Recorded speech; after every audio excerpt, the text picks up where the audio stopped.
विष्णुपाद परमहंस प्रव्रजकाचार्य स्तोत्र सत अभय चरणारविंद भक्ति वेदांता स्वामी श्रील प्रभुपाद की जय।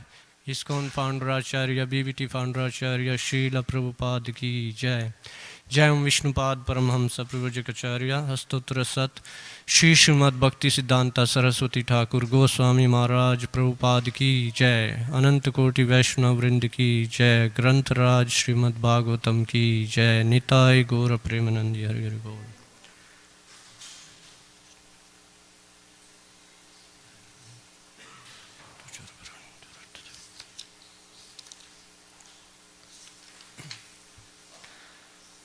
ओम नमो भगवते वासुदेवाय।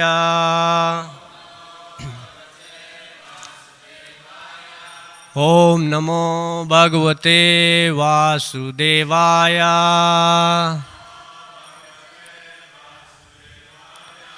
ओम नमो भगवते वासुदेवाय।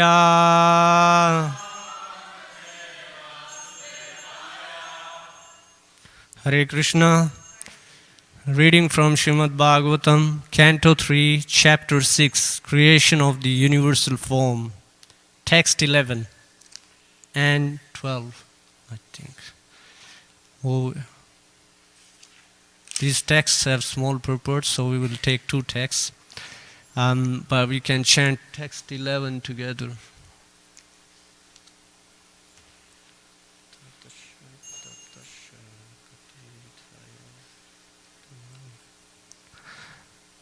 Atha tasya vitaptasya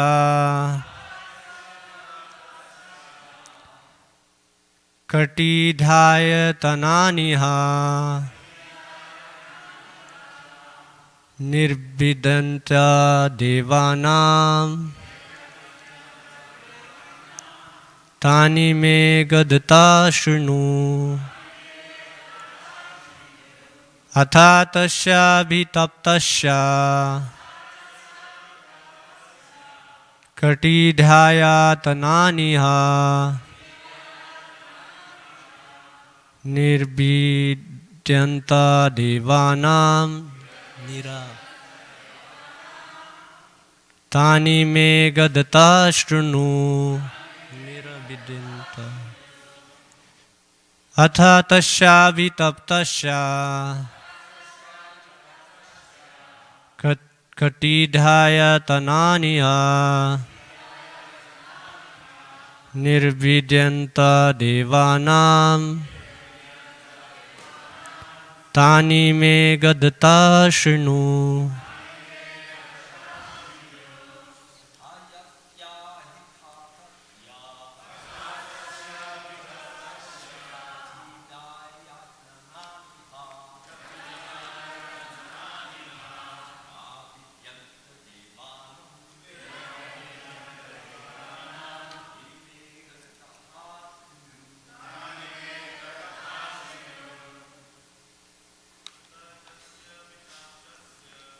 Atha tasya vitaptasya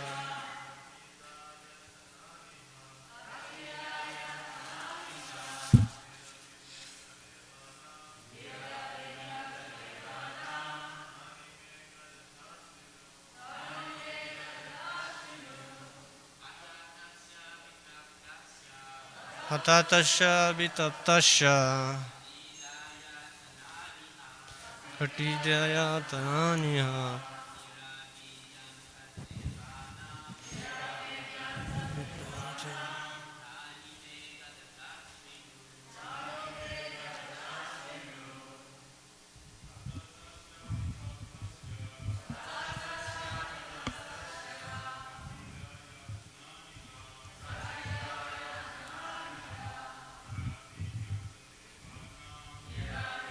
nirvidam.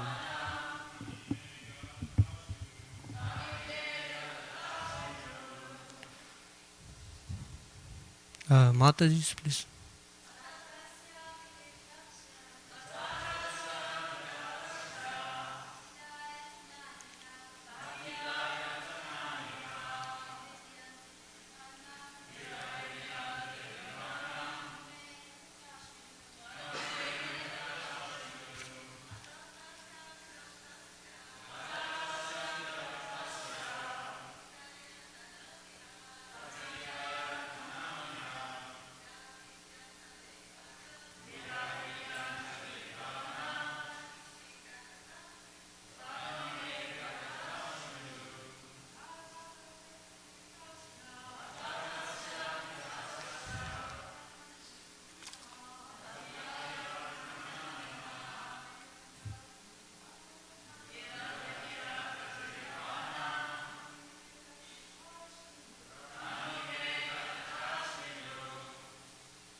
word to word, please repeat. Atha, therefore, tasya, his, abhitaptasya, in terms of his contemplation. Katidha, how many? Ayatanani, embodiments. There were. Nirbhidyanta, by separated parts. So if we look at the Sanskrit, this word is not nirabhidanta, it's nirbhidanta. Devanam, of the demigods. Tani, all those. Megadata, described by me. Shinu, just here. Translation and purport by His Divine Grace Abhay Charanarvind Bhaktivedanta Swami Prabhupada. Translation.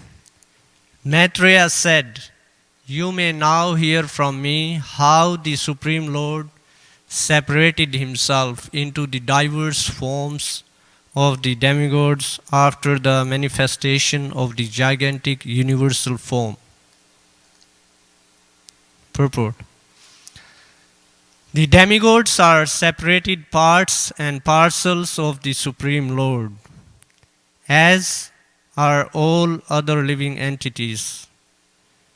The only difference between the demigods and the ordinary living entities is that when the living entities are rich in pious acts of devotional service to the Lord, and when their desire to lord it over material energy has vanished, they are promoted to the posts of demigods, who are entrusted by the Lord with executing the management of the universal affairs. Should I read the next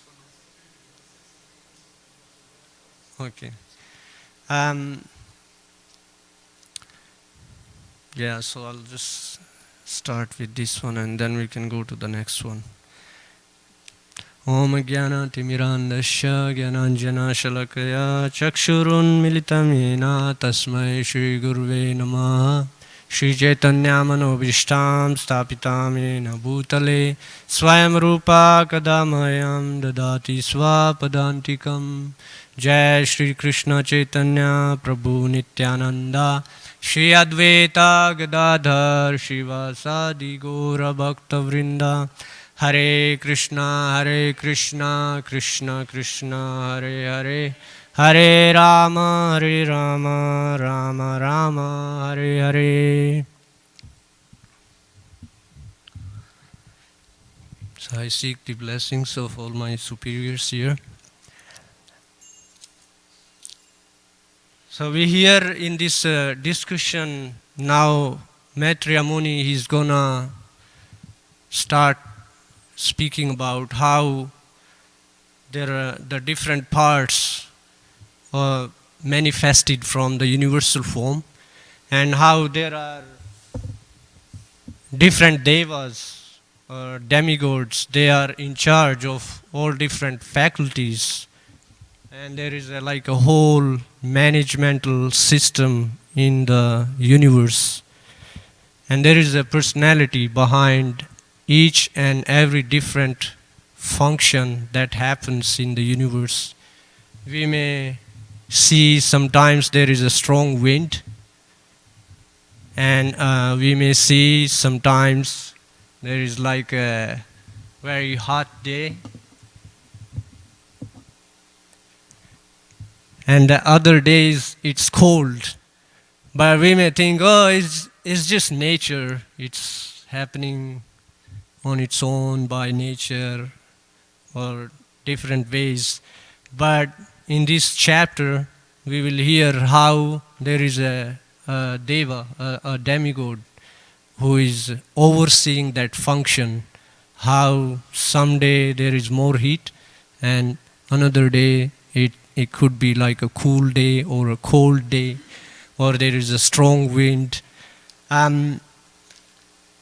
Maitreya Muni is gonna give details. So Srimad Bhagavatam is the advanced study, is the graduate study to Bhagavad Gita.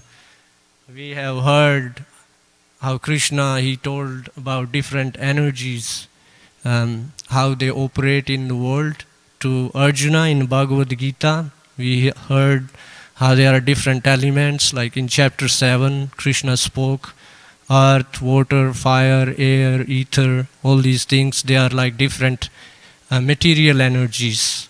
And then he talks about the living entities. They are superior energy than the material elements.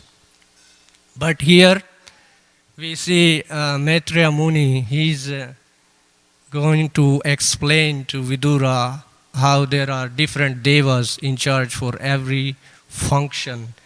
And we actually heard in the previous chapter how the different elements come into existence in the material cosmos.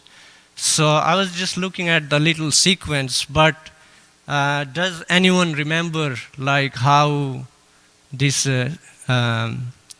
different from subtle to gross, how it manifests in the universe? Can anyone remember? Many people who do the arati, they know this, because when they are offering the chamara, when they are offering the lamp, they know what is happening there. But if anyone remembers, does anyone want to make a guess, or I gonna say it here? Because if I tried to remember, probably I wouldn't remember either. So I had to look it up. But it says in text 33, from subtle comes the gross. So the sky manifests from the sound. And how does it happen? It happens when the eternal time factor is there and the external energy is there. And when the Lord glances over the external energy by the combination of eternal time factor, the sound comes. And from the sound comes the sky. So everyone looks at the sky and we can understand how there is the presence of the Lord for the sky to manifest. And from there, there is the touch sensation. So all these, with all these different activities that we perform, there is an element associated with that. So from sky comes the touch sensation, and from there, of course, with the touch of the Lord, the air manifests. So in this chapter, we're going to hear how a bit more detail.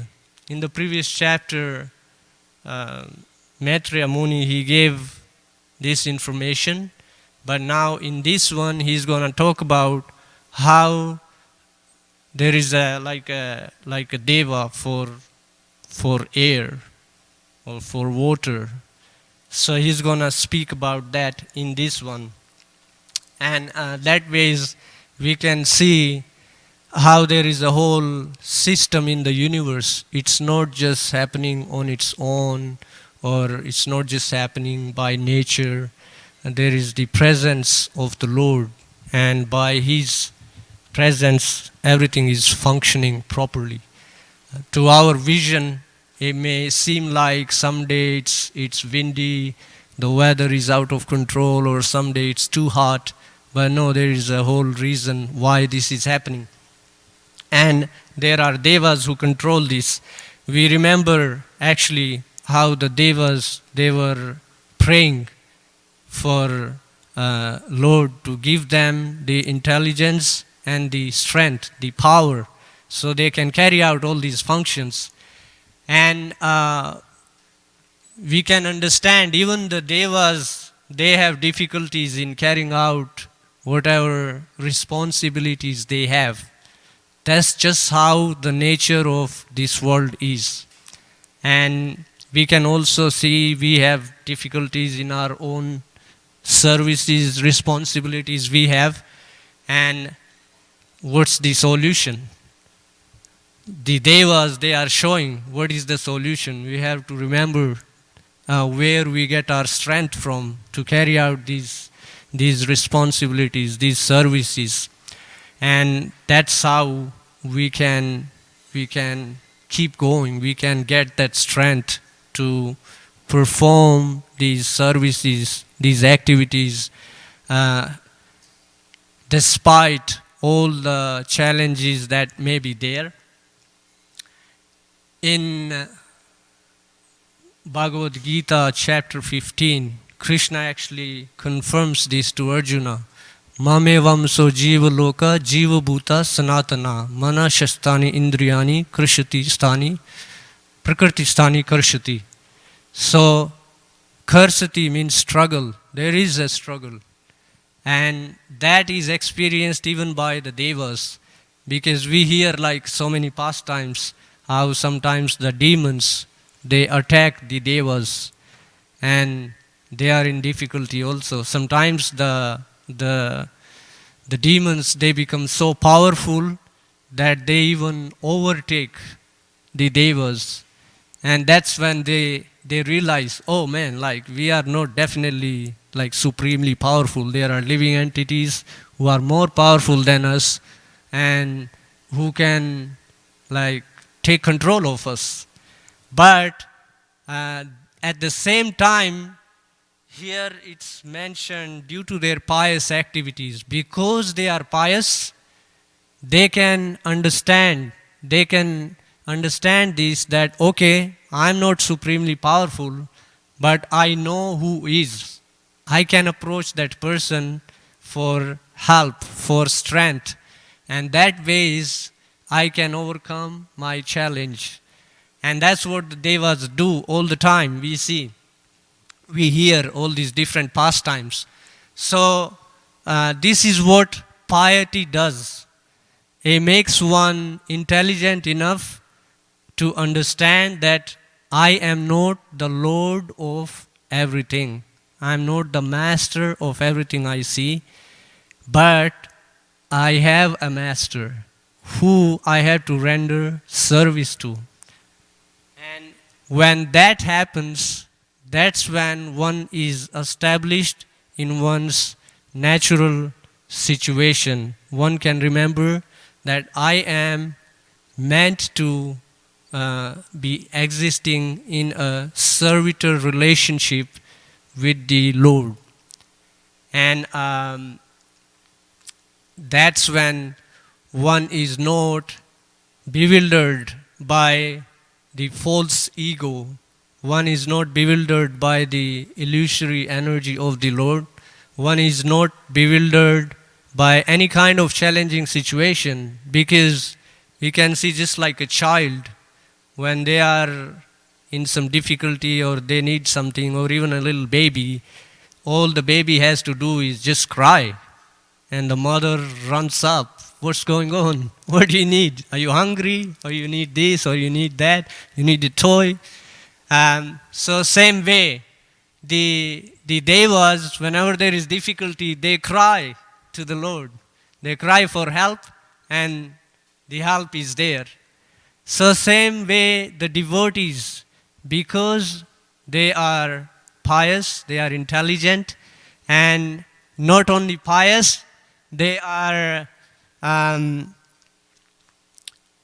they have spiritual intelligence, because there is difference between just ordinary piety and piety one attains by devotional service, performing devotional service to the Lord.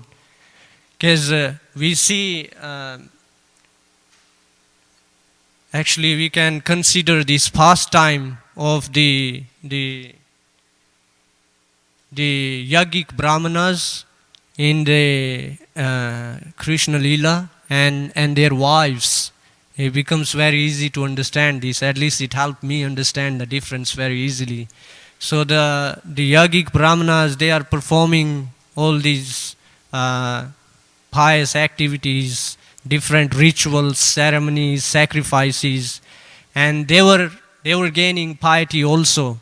But the piety that was attained by their wives was totally different. It was totally transcendental in nature. Of course, the yogic brahmanas, they were also progressing by performing these ceremonies, and they understand there is the Lord, we are doing these ceremonies to please the Lord. But the intentions were different, whereas the wives of the brahmanas, they are doing that service for the pleasure of the Lord, understanding their devotional service, and that's why they could please the Lord more than their husbands. So it doesn't matter like whatever kind of life form one is in, or one is a man or a woman, or even we hear in Bhagavatam there are even animal forms, people who are living in bodies of animals, but because they performed devotional service, they could remember those devotional activities they performed, and they could earn, they could attract the Lord. So there is a difference between the ordinary piety and the devotional piety. And that's what these demigods also understand. But again, there are differences. There are differences because many times the demigods, they are influenced by the modes of nature, and they do have tendency to think that they are the master. There is no master beyond them. But because they are pious, so they remember their position. And of course, the Lord being kind to them from time to time, just like a parent, when the child is going too crazy, the parents sometimes have to step in, and they have to help the child understand what's going on. So same way, the Lord as a kind parent, from time to time, he would let the demigods know, hey, relax, like understand the whole situation, and you do not control the whole scene. Just like I remember this example of Indra.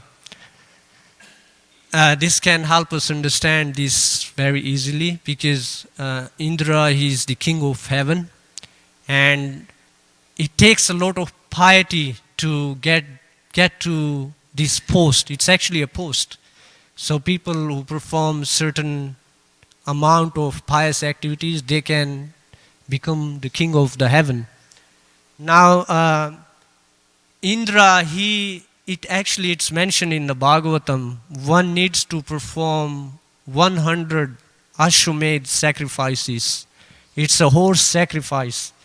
And pretty much what it is the horse, he goes around everywhere, and if someone wants to challenge this person who has sent the horse, then they have to fight with this person, or they accept that this person is more powerful and I accept to be under his care. Pretty much that's what it is. So in the fourth canto of Srimad Bhagavatam, we will hear the pastime of King Prithu, who is Shakti Avesh avatar. So there are different types of avatars. Shakti Avesh avatar is one who is invested with special powers, and they are not just like any other ordinary being. They have been given special powers by the Lord, just like here we heard how the demigods, they are interested with powers and responsibilities. So Indra, King Prithu, he performed this sacrifice. And Indra, when he could see it's almost about to happen, he was a little concerned, I'm going to lose my post now. So this is what happens when one is not a pure devotee. Sometimes this tendency is there. One can be attached to their position, and one can do things to just maintain that position and not understanding why is this position there. It's there to offer service.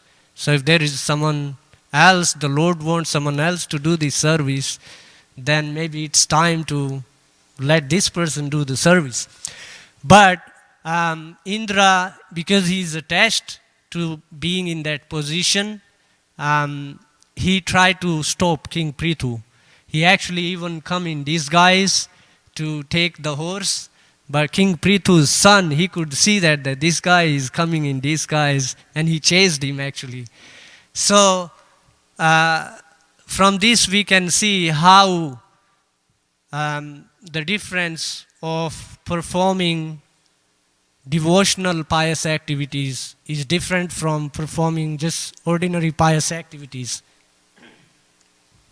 And King Prithu, of course, being a pure devotee, being a Shakti Avesh avatar, he could understand, okay, let this guy keep his position and we'll just leave it there. So King Prithu, he didn't get into a whole fight with Indra and take over his position, but he stopped at 99 sacrifices. The whole detail is there in the Bhagavatam if you want to find out more.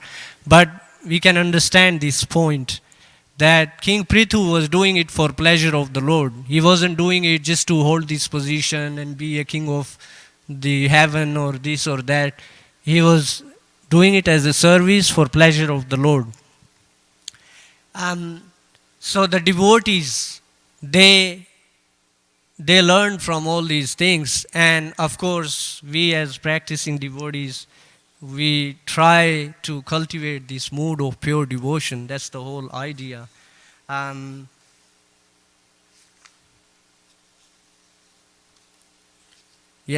So we'll also take the next verse. Of course, there are a few more points, but just to cover the next point also, I'll just read it by myself. Tasyagnir asyam nirbhinnam lokapalo visatpadam vacha swamsena vedavyam yayaso pratipadyate.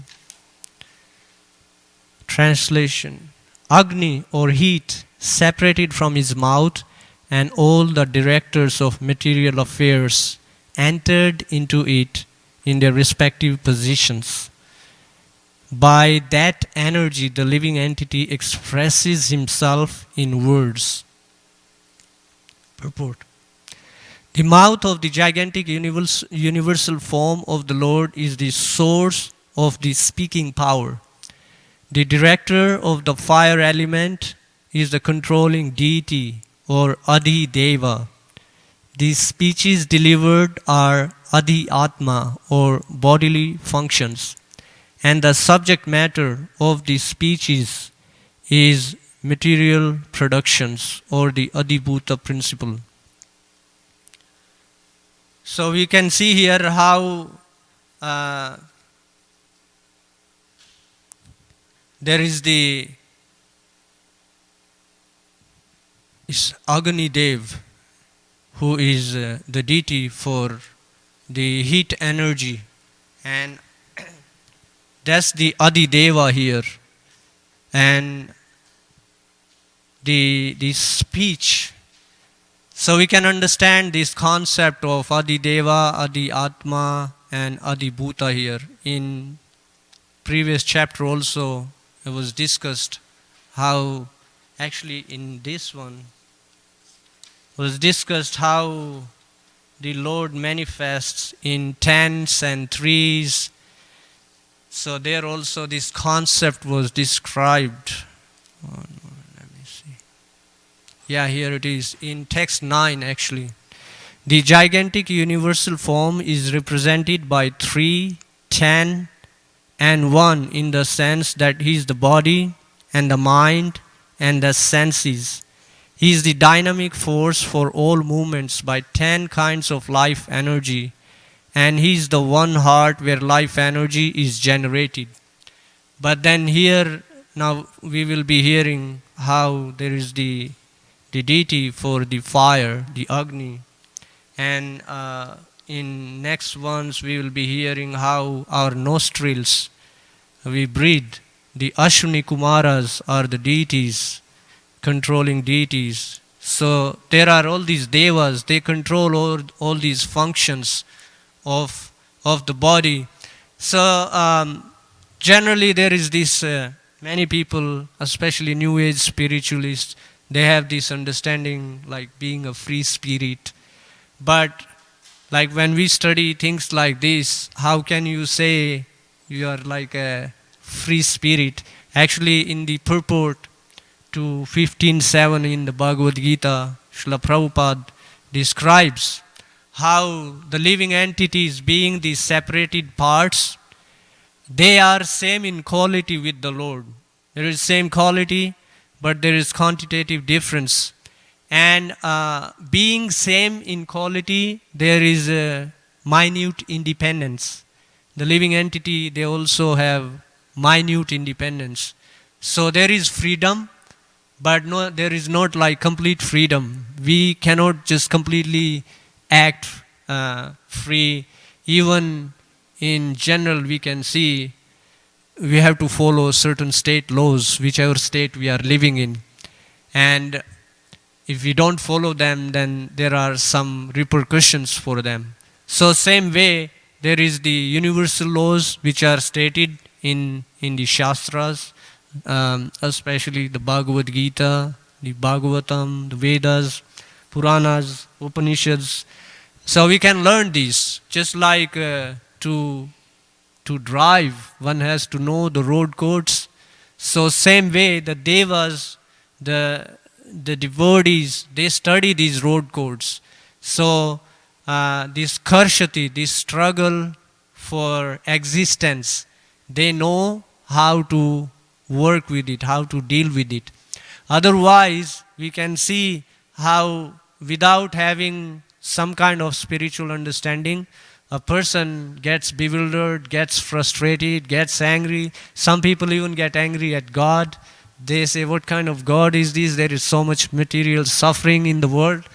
I'm sure many of us have been through these kind of experiences also.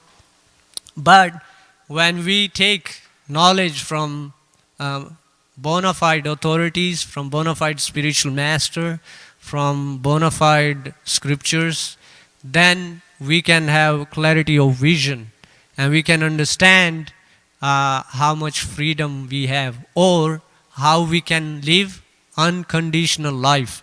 That's what the exact words are there in the purport, that one can live an unconditional life, a liberated life, just by following these devotional principles. So we can take a lot of inspiration even from the demigods, how they are working in cooperation with the Lord. But they are very honest. You see, that's the beauty of it. They are being honest right at start before they start offering prayers. They said actually that we are not being able to act concertedly for your pleasure, because they understand they are being influenced by the modes, and there is because of the influence of the modes, this tendency to think oneself as the supreme comes from time to time. Therefore, as devotees, we can also remember these things, and we can remember that that's where we have to get our strength from, and we can get free from this kind of thinking to lord it over material nature. That's the exact words. One can become free from these tendencies. I cannot go, but there is a whole sequence explained about devotional service, how there are different stages. Like one starts with associating with the devotees, Ado Shraddha Tatha Sadhu Sangha, like that. There are different stages of devotional service. As one is progressing, one can see one becoming free from these kind of tendencies. So I will stop here. I don't think there is time for questions, but if anyone... You have a question or a comment? Okay. We'll hear Maharaj's comment and then we'll end here. First of all, thank you very much for your class. Thank you. It certainly inspired and incited me with a little more remembrance of some of these wonderful pastimes. You had started the pastime, but I don't think you completed it, and that was the time in which the Lord was to show Indra that he was not the supreme power as he began to think he was. Because so many, why did he think that he was the supreme power? Because so many demigods are worshiping him, honoring him, glorifying him, bowing down to him. So you get that a million times, or maybe many millions of times, you actually begin to believe it. And you forget who the real, you forget who the real doer, the real power, the real mystic, the real great one is. So Krishna wanted to teach him a lesson that he, Indra, was not that person. And so what happened, of course, is that Krishna stopped the Indra Yajna sacrifice. It was supposed to be done for the pleasure and glorification of Indra. And if he would have just taken it the right spirit, that he was taking it as a servant of God, then Krishna would not have in any way interfered with that. But he didn't. He actually began to feel he was the highest, the best, the biggest. I mean, who's this little 7-year-old boy? He's as big as me, he's as great as me. So that's what happened. So Krishna had to teach him a lesson that he was not what thought he was. So, sorry. So what we had there is that, if I can remember it, is that there was that King Indra, he wanted to drown the residents of Vrindavan. He wanted to show them all that he was the supreme. So he attempted to, he called these Samvartaka clouds, and he brought the rain, which is the same rain that's produced at the end of the creative cycle.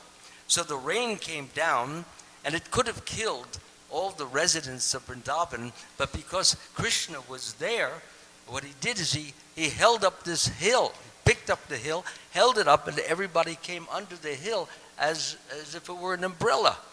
So Indra failed miserably at attempting to kill the residents of Vrindavan. And he began to realize that he is not the all in all. He is not the greatest of the great, that there's somebody greater, and that somebody is the one who is picking up this hill and rescuing or safeguarding all these residents of Vrindavan. And so Indra had to, what we might call, beat a hasty track to recognize that his position was not what he thought it was. In fact, Krishna said, you have to stop thinking just because you are honored, you're glorified, you're applauded, that you are the greatest of the great. No, you're just a person who works under me. And don't forget that, because your pride is destroying you. And what he was implying is that he could get rid of this Indra and replace him with another one if he wanted to. So he was telling Indra, don't think your position is permanent unless you act in the proper respect and honor of who really is the Supreme Lord. And so Indra got that, and he actually lowered his head. I think, didn't he have, I think he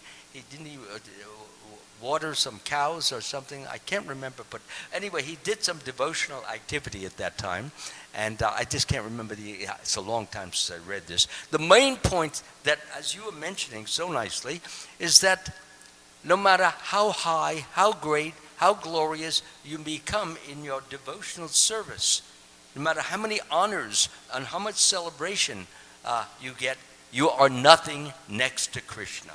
And if we always remember that we're in a position which is awarded by Krishna, can be withdrawn by Krishna, and all we are is a servant, everything goes very nicely. But as soon as we start to think that we are the captain of the ship instead of a servant on the ship, everything goes bad. And that's what happened to poor Indra. He felt so ashamed. He tried to drown the residents of Vrindavan, and Krishna came and upset his plan. And instead, Indra just looked very ashamed he could not accomplish. So what happened is all the rain stopped, the sunshine came out, and everybody realized the limitations of Indra and the greatness of Krishna holding up a little Govardhan hill with his little left pinky. That's all I have to say. Jai. Thank you, Maharaj. Thank you. Yeah, so there are many pastimes. We can study the Bhagavatam and we can find out so many more beautiful pastimes like this. We'll end here. Thank you. Grantaraj Srimad Bhagavatam ki jai. Srila Prabhupada ki jai. Somebody in charge of the mic. Oh, yeah, go for it. You're the best. You're the best.